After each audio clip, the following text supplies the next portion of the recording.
자, 이어서 오후장 앞두고 전략 포인트 잡아보겠습니다. 지금 코스닥의 그런 부진함 계속 좀 이어지고 있는 흐름이고요. 코스피에서는 방향성이 나오지 않고 있는 상황이 되겠습니다. 자, 오늘 김용일 전문가와 함께 알아보겠습니다. 안녕하세요, 전문가님. 네, 반갑습니다. 김영희 전문가입니다. 네, 뭐 시장의 방향성 한마디로 정하신다면 어떻게 정하실 수 있을까요? 네, 배당 기준일 종목 수급 달라지는 분기점으로 안내를 드리겠습니다. 네, 전문가님께서 항상 수급 중요하게 말씀을 해주시고 잘 봐주시기 때문에 이 부분과 관련해서 분기점이라고 하니까 이거 어떻게 대응해야 될지 궁금함이 있습니다. 어떻습니까? 네, 일단은 오늘 기준으로 해서 시장의 양상이 약간은 달라질 수 있는 그런 이제 하루라고 저는 생각을 하고 있습니다. 아무래도 이번 주에 거래일 자체도 많지가 않고, 그 다음에 이번 주가 지나면 또 실질적으로 1월로 들어서기 때문에 결국은 이번 주에는 무언가 그동안에 진행되었었던 거래 양상들이 살짝은 또 바뀌는 그러한 흐름이 나타날 수 있지 않을까 생각을 합니다. 자, 그러면 일단 오늘 같은 경우에는 이제 뭐 배당이 기준이 되고요. 그 다음에 이제 또 양도세에 대한 부분도 기준일로 또 정해져 있죠. 그렇기 때문에 저번 주나 저저번 주에 이제 기대감을 가졌었던 뭐 양도세에 대한 부분들과 혹은 이제 이 배당에 대한 부분들의 기대감이 또 소멸이 될 수 있는 그런 구간이다라고 생각을 해주시면 될 것 같습니다. 그러면서 이제 저번 주부터 저저번 주, 그 다음에 뭐 계속해서 그동안에 나왔었던 거래 양상 자체가 결국에는 약간은 이제 시장을 좀 끌어올릴 수 있는 종목군들, 뭐 2차 전지나 혹은 반도체 종목군들의 전체적으로 수급이 상당히 좀 쏠려 있는 그런 모습을 확인을 할 수가 있었죠. 그렇기 때문에 오늘 배당 기준일이 지나고 양도세 기준일이 지나가게 되면 무언가 이제 또 종목별로 수급이 변화할 수 있는 그런 하루다라고 저는 생각을 하고 있습니다. 결국 지금 최근에 이제 상승이 나왔었던 종목군들이 전체적으로 이제 상당히 좀 상승이 잘 나온 그런 구간에 위치를 해 있고, 그러면서 약간의 차익 실현 가능성이 생겨났다라고 한다면 그러면 지금 현재 구간으로부터는 또 다시 한번 새롭게 수급을 받아줄 수 있는 종목군들이 생겨날 수가 있다라고 생각을 하고 있거든요. 그렇기 때문에 오늘이 이제 새롭게 이 배당 기준일이고, 그러면서 이 기준일이 지난다라고 했을 때 종목 수급이 달라지는 분기점이다라고 한다면 이제 시장의 양상이 변화할 수 있겠다라고 생각을 하고 새롭게 또 상승이 나올 수 있는 종목군들에 어느 정도 집중을 해주시는 게 좋지 않을까 생각이 됩니다. 미증시 같은 경우에도 지금 이제 계속해서 좋은 흐름들을 추가적으로 나타내고 주고 있잖아요. 오늘 우리 증시가 약간은 이제 좀 하락을 하고 있는 그런 구간과는 다르게 미증시 같은 경우에는 이제 또 양호하게 PCE 지표가 잘 나오게 되면서 추가적으로 금리 인하 기대감이 이어지고, 여전히 또 이제 3월 금리 인하에 대한 기대감이 계속해서 이어지면서 추가적으로 상승이 나온 모습을 확인할 수가 있습니다. 지금 이제 3월 금리 인하에 대한 기대감이 계속적으로 또 올라오고 있는 상태죠. 3월 금리 인하 기대감이 90% 넘게 지금 올라와 있는 그런 상황이기 때문에 아마 이러한 기대감이 실질적으로 이제 다음 FOMC 이전까지는 이어질 수 있지 않을까라고 생각을 하고 있습니다. 그러면 이제 종목별로 수급이 잘 들어가는 그런 환경 자체는 유지가 되는 그러한 상황에서 결국에 이제 추가적으로 올라올 수 있는 종목군들을 잘 선별을 해내기만 하면 그러면은 이제 또 이러한 좋은 환경을 충분히 즐길 수 있을 것이다라고 생각이 되거든요. 그렇기 때문에 일단 이 종목별 수급이 달라질 수 있는 분기점이 될 수 있는 또 오늘 구간에 진입을 한 이상 지금부터 새롭게 또 올라올 수 있는 종목들이 과연 이제 어떤 종목이 될 것인지 한번 집중을 해보시는 게 좋은 그런 타이밍이 아닌가 생각이 됩니다. 네. 자, 시장의 큰 흐름적인 측면에서 읽어내면서 앞으로에 대한 힌트를 얻어가 봐야겠습니다. 오늘도 반도체랑 제약바이오, 주도주, 또 기대가 되는 또 업종 쪽으로 얘기를 좀 준비해 주셨는데요. 반도체부터 보도록 하겠습니다. 네, 일단 뭐 최근에 역시나 가장 우리가 이야기를 해볼 수 있는 게 반도체겠죠. 지금 보게 되면 역시나 온디바이스 AI 대장인 제주 반도체 계속적으로 또 상승이 추가적으로 오늘 더 나왔죠. 그러면서 신고점을 계속해서 뚫어주는 그런 모습을 확인을 할 수가 있고, 그 다음에 이제 또 금요일 날에 기대감을 가졌었던 이런 또 칩 관련된 종목들이라든지 혹은 이제 뭐 그 외에 뭐 오픈엣지 테크놀로지나 이런 종목들 추가적으로 상승이 나오는 모습을 오늘도 이제 확인을 할 수가 있었습니다. 물론 이제 오늘 약간의 눌리는 그림이 나오고 있기는 하지만 여전히 기대감을 갖고 가고 있다라고 생각을 하고 있거든요. 다만 이제 항상 이 강조드리고 약간은 조금 이제 주의해야 될 만한 구간이다라고 말씀을 드리는 부분이, 제주 반도체 같은 경우에도 지금 보게 되면 고점 구간에 도달을 하면서 지금 12,000원 윗구간에서는 윗골이나 혹은 이제 음봉이 나오는 그런 모습들이 상당히 여러 번 나오고 있는 모습을 확인을 할 수가 있습니다. 그러면서 이제 같이 최근에 상승이 나왔었던 종목군들을 보게 되면 결국에는 또 다 비슷한 움직임을 어느 정도 나타내주고 있거든요. 퀄리타스 반도체 같은 경우에도 금요일 날에 음봉 나와줬고, 그 다음에 오늘 약간은 추세 깨는 이런 이제 흐름이 나오려는 나오려는 그런 이제 모습을 확인을 할 수가 있었고, 전체적으로 이제 최근에 상승이 잘 나왔었던 이러한 이제 이 주도주 종목이라 볼 수 있는 온디바이스 AI 쪽이라든지 혹은 뭐 CXL 이러한 쪽들이 결론적으로 최근에 너무 상승이 잘 나오다 보니까 슬슬 또 차익 실현이 나올 수 있을 만한 그런 구간에 도달을 했거든요. 물론 이제 오늘 이 미증시가 좋았었고, 그러면서 워낙에 저번 주에 또 주도주로 종목 하락을 했었던 그런 종목군들이라서 오늘까지는 추가적으로 이 상승이 나오는 그런 모습을 확인을 할 수가 있었지만, 전체적으로 고점에 위치한 만큼 따라타기보다는 이제 슬슬 보유자의 영역으로 보고 차익 실현의 관점으로 지켜보는 것이 중요하지 않을까라고 생각을 합니다. 앞서 말씀드렸듯이 오늘 같은 경우에는 약간의 분기점이 될 수 있는 그런 하루이기 때문에, 분기점이 될 수 있다라고 한다면 여태까지 수급이 들어갔었던 쪽에서는 순식간에 차익 실현이 나오면서 또 새롭게 다른 쪽으로 차익 실현이 또 나오면서 그 수급이 또 흘러갈 수가 있는 그런 그림이 나타날 수가 있거든요. 그렇기 때문에 일단 지금 현재 최근에 상승이 잘 나왔었던 종목들에 대해서는 약간의 보유자의 영역으로 지켜보시는 게 좋을 것 같고, 이제 새롭게 올라올 수 있는 종목이 과연 또 어떠한 종목일지 한번 집중을 해보시는 게 좋지 않을까 생각이 됩니다.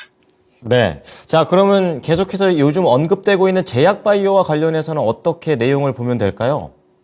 네, 일단 제약바이오는 아무래도 선별적인 매매가 역시나 상당히 좀 중요하다라고 생각을 해주시면 될 것 같습니다. 그러면서 오늘 같은 경우에 지금 전체적으로 제약바이오 쪽이 상당히 좋은 흐름을 보여주고 있죠. 파맵신이 일단 20% 넘는 그런 상승을 보여주고 있고, 그러면서 이제 뭐 우리 잘 알고 있는 뭐 한미약품이나 혹은 뭐 삼천당제약, 그 다음에 뭐 한올바이오파마, 그 다음에 뭐 셀트리온 그룹주까지 좋은 흐름 전체적으로 보여주고 있습니다. 그러면서 이제 뭐 이슈 있는 종목들, 뭐 이제 SCM 생명과학 같은 이런 이제 종목들이 전체적으로 상승이 잘 나오는 모습을 확인을 할 수가 있겠죠. 바이오 같은 경우에는 중요하다라고 생각이 되는 부분이 결국에는 이제 또 역시나 수급에 대한 부분이 아닐까 생각이 됩니다.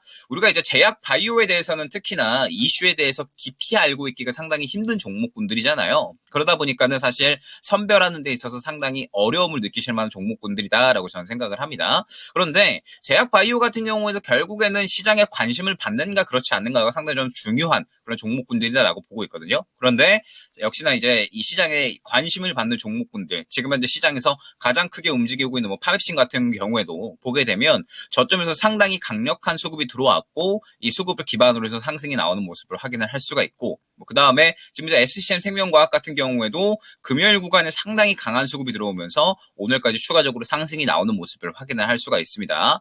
제약 바이오 종목군들 같은 경우에는 우리가 이슈를 제대로 파악하고 가기가 어렵다라고 한다면, 그리고 그 이슈에 대해서 미리 좀 선점을 하기가 어렵다라고 한다면, 저는 수급적인 매매에 대해서도 접근을 할 수 있는 충분히 좋은 섹터다라고 생각을 하고 있거든요. 워낙에 이 수급적인 부분이 한번 쏠리게 되면 강력하게 쏠리는 섹터이기도 하고요. 그러면서 선별적으로 움직이기 때문에 또 가는 종목이 강력하게 움직이는 섹터군이라, 결국에는 이제 이 제약 바이오 같은 경우에는 잘 골라서 들어가는 게 가장 또 중요한 종목군들이다라고 생각을 해주시면 될 것 같거든요. 그러면은 이 제약 바이오 쪽에서는 이제 역시나 잘 고를 수 있는 방법은 저점에서 또 강력하게 수급이 들어가는 종목이 어떠한 종목이 있는지 한번 잘 살펴보시는 게 중요하지 않을까라고 생각이 됩니다. 그러면서 지금 제약 바이오 쪽은 어찌됐든 금리 인하에 대한 기대감으로 인해서 또 추가적으로 충분히 상승이 나올 수 있는 종목군들이다라고 생각을 해주시면 좋을 것 같아요. 그러면은 제약 바이오 종목군들 중에서 지금 현재 저점에서 강력하게 또 수급을 형성해주는 종목들이 어떤 종목이 있는지 한번 생각을 해보시면 좋을 것 같습니다. 말씀드렸듯이 제약 바이오 같은 경우에는 선별적으로 상승이 나타나기 때문에 일단 상승이 나온 종목들에 대해서는 보유자의 영역으로 본다라고 하더라도 저점에서 또 새롭게 수급을 만들어가는 종목들은 또 추가적으로 충분히 상승이 나올 수가 있거든요. 그렇기 때문에 저점에서 또 강력하게 수급이 들어간 종목들이 어떠한 종목이 있는지 한번 살펴보시면 또 수익에 대한 또 연말에 대안이 될 수 있지 않을까 생각이 됩니다. 그러면 그 강한 수급의 전제 조건이 될 수 있는 게 제약바이오 1월의 일정이라든지 그리고 개별적인 모멘텀들, 이것들도 또 하나의 종목을 고르는 기준이 될 수 있을까요? 네, 일단은 사실 최근에 학회나 이런 것들에 대해서 제약바이오가 크게 반응을 하지는 않았어요. 그런데 중요한 부분이 지금 시장에서는 또 그렇게 크게 다루어질 만한 이슈가 없다라는 부분이 중요할 것 같습니다. 그러면은 또 굉장히 약한 이슈더라도 시장에서 크게 반응을 해줄 수가 있거든요. 그렇기 때문에 일단 뭐 다가오는 학회에 대한 부분이라든지 뭐 일정에 대한 부분은 충분히 또 파악을 하고 가실 필요가 있을 것 같고, 그 일정에 맞추어서 또 수급이 강력하게 들어가는 종목이 있으면 그 종목이 또 단기 주도주가 될 확률이 굉장히 높기 때문에 그에 맞추어서 수급적인 부분을 한번 파악을 해보시면 더욱더 수월하게 매매가 가능하시지 않을까 생각이 됩니다. 네, 조금 더 종목을 고를 수 있는 세부적인 기준에 대해서 언급해 주셨습니다. 자, 이제 오후장 전략 포인트 들어가 보겠습니다. 어떻게 할까요? 네, 뭐 이번 주 같은 경우에는 사실 시장에 대해서 크게 적극적으로 접근할 필요는 없다라고 생각을 합니다. 지금 코스닥 같은 경우에도 최근까지 쭉 상승이 나오다가 이전 저항 구간에 부딪히면서 약간은 이 차익 실현이 나오는 모습을 확인을 할 수가 있고, 코스피 같은 경우에도 이제 어느 정도 좀 고점을 형성하는 이런 구간에 있잖아요. 그러면서 이번 주가 오늘 지나가게 되면 실질적으로 수요일 목요일밖에 남지 않고 그 다음에 또 4일간의 쉬는 연휴가 있기 때문에 이번 주는 결론적으로 크게 적극적으로 접근할 필요는 저는 없다라고 생각을 합니다. 단기적인 트레이딩 정도만 저는 집중을 해주시면 좋을 것 같고, 결국에는 1월을 준비하는 그런 시기로 활용을 해주시면 좋을 것 같아요.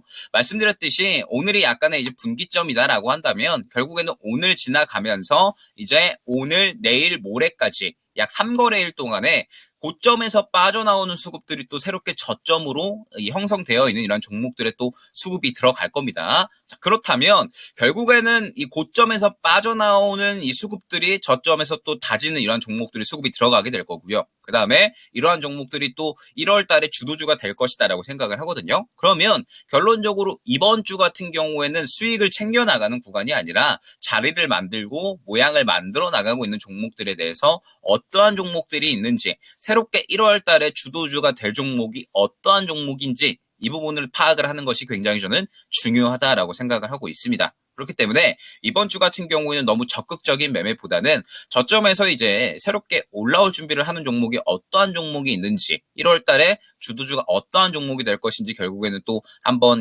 찾아보는 게 굉장히 중요하다라고 생각을 하고 있거든요. 최근에 뭐 반도체 쪽이라든지 아니면은 뭐 최근에 상승이 잘 나오고 있는 종목군들에 대해서는 슬슬 이제 어느 정도 차익 실현에 대한 부분을 한번 생각을 해보시고, 그러면서 이제 이번 주 지나가게 된다라고 했을 때 이번 주는 전체적으로 저점에서 수급을 받아주는 종목군들이 또 새롭게 나타날 가능성이 굉장히 높습니다. 그리고 이번 주에 수급 받아주는 종목들이 어떠한 종목이 있는지 한번 잘 살펴보시면 결론적으로 또 1월 달에 주도주를 잡아가기에도 어렵지 않으실 거니까 이번 주 같은 경우에는 포트 한번 재정비해 보시면서 저점에서 새롭게 수급을 강력하게 잡아가는 종목들이 어떠한 종목들이 있는지 한번 고민을 해보시는 타이밍으로 활용하시는 게 좋지 않을까 생각이 됩니다. 네, 자, 오늘 오후 4시에는 공개 방송까지 잘 참고해 보도록 하겠습니다. 감사합니다. 네, 감사합니다. 네, 김영일 전문가였습니다. 오늘 오후 4시에 장 마치고 나서 내년 2024년을 대비하라 시리즈입니다. 시장을 이기는 매매 전략 그 두 번째 시간을 갖도록 할 테니까요. 투자에 대한 힌트 많이 얻어가셨으면 좋겠습니다. 네, 지금까지 투자 판단에 도움이 될 수 있는 정보를 제공해 드렸습니다. 하지만 특정 종목의 상승과 하락을 보장하지는 않으니까요. 참고해 주시기 바랍니다. 오늘 장도 잘 마무리하십시오. 고맙습니다.